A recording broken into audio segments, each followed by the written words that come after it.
Kindly do this experiment under adult supervision. Take glass of hot water, plate, ice cubes.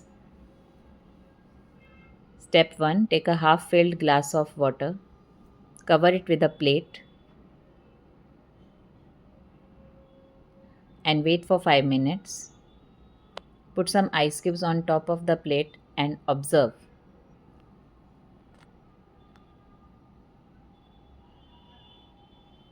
Observation.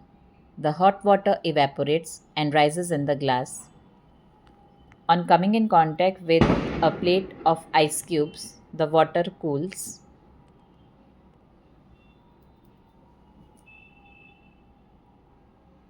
The evaporated water by condensation falls in the glass. This is how rainfall occurs in nature.